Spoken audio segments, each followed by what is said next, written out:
आनंद, आशाराम, सत्य साईं, राम रहीम, बजिंदर सिंह। हमारे देश में चमत्कारी बाबाओं की कभी कमी नहीं रही।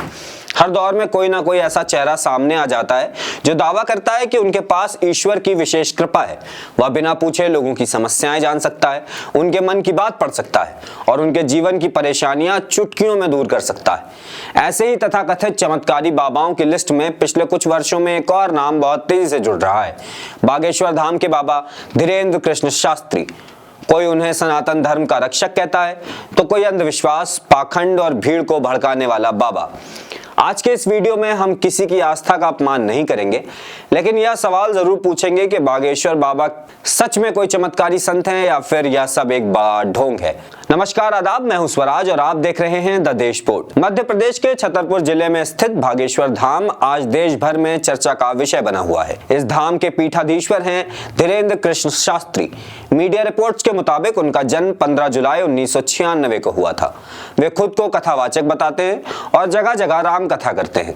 उनके समर्थकों का दावा है कि बाबा किसी भी व्यक्ति की समस्या उससे बिना पूछे कागज पर लिख देते हैं और यह सब उन्हें हनुमान जी से मिलने वाली दिव्य संकेतों की वजह से संभव होता है। वहीं आलोचकों का कहना है कि यह सब कोई चमत्कार नहीं है, बल्कि मंच प्रबंधन, भीड़ से पहले जानकारी जुटाने और मनोवैज्ञानिक तरीकों का इस्तेमाल है।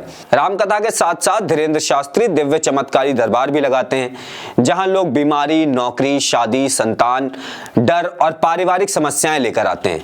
बाबा दावा करते हैं कि हनुमान जी उनके कान में लोगों की समस्याएं और उनके समाधान बता देते हैं।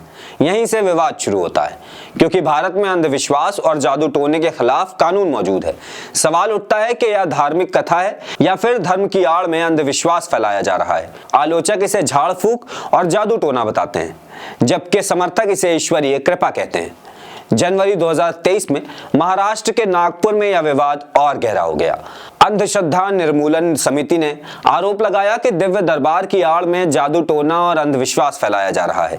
समिति के अध्यक्ष श्याम मानव ने धीरेन्द्र शास्त्री को खुला चैलेंज दिया। शर्तें साफ थीं: बंद कमरे में लोगों की व्यक्तिगत जानकारी बताना और बंद कमरे में रखी वस्तुओं की पहचान करना। इनाम 20 लाख रुपए। तय कार्यक्रम से पहले ही नागपुर की कथा खत्म हो गई और बाबा वहां से चले गए। बाद में धीरेन्द्र शास्त्री ने सफाई दी कि उनके गुरु के जन्मदिन की वजह से सभी कथाओं की अवधि कम कर दी गई थी और विरोध करने वालों को सनातन विरोधी तक कहा गया।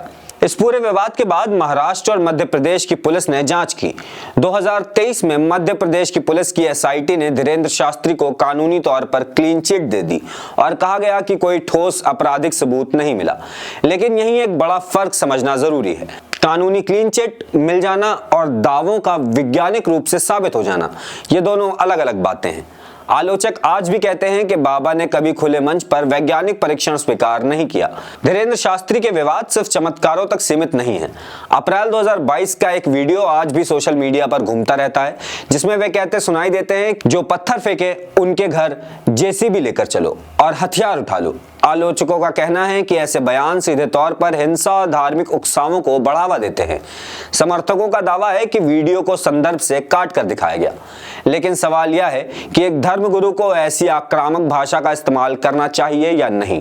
मई 2022 में एक और वीडियो वायरल हुआ, जिसमें धीरेन्द्र शास्त्री कहते दिखाई दिए, हमें मत छुओ, अछूत हैं। इस पर जोरदार आलोचना हुई, क्योंकि भारत के संविधान का अनुच्छेद 17 छुआछूत को अपराध मानता है। बाद में बागेश्वर धाम की ओर से सफाई दी गई कि वीडियो एडिटेड था और बाबा खुद को ही संबोधित कर रहे थे। इसके बावजूद यह सवाल बना रहा कि धार्मिक मंचों पर ऐसी भाषा क्यों निकलती है और क्या यह समाज को पीछे की ओर ले जाती है। एक और अहम सवाल यह भी है कि इतने विवादों के बावजूद धीरेन्द्र शास्त्री पर कड़ी कार्यवाही क्यों नहीं होती। आलोचकों का कहना है कि इसके पीछे राजनीतिक संरक्षण एक बड़ी वजह है, क्योंकि कई बड़े नेता और सरकारी अधिकारी खुले तौर पर उनके कार्यक्रम में शामिल होते हैं। यही वजह है कि यह मामला सिर्फ धर्म या आस्था का नहीं रह जाता, बल्कि धर्म और राजनीति के खतरनाक मेल का उदाहरण बन जाता है। इतिहास गवाह है कि हिंदू, बौद्ध, जैन और सूफी परंपराओं में ऐसे संत रहे हैं जिन्होंने समाज को जोड़ा, सवालों से नहीं डरे और इंसानियत की बात की। लेकिन यहाँ मामला अलग दिखता है।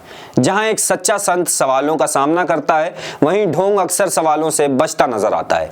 बागेश्वर धाम एक पवित्र स्थान हो सकता है, लेकिन धीरेन्द्र शास्त्री के दावे और बयान उस पवित्रता पर सवाल खड़े करते हैं।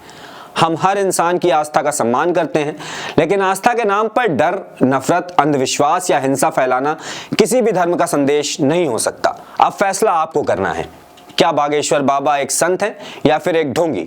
अपनी राय कमेंट बॉक्स में जरूर लिखिए। वीडियो पसंद आया तो लाइक और शेयर करें और हमारे चैनल द देश बोर्ड को सब्सक्राइब करें। नमस्कार।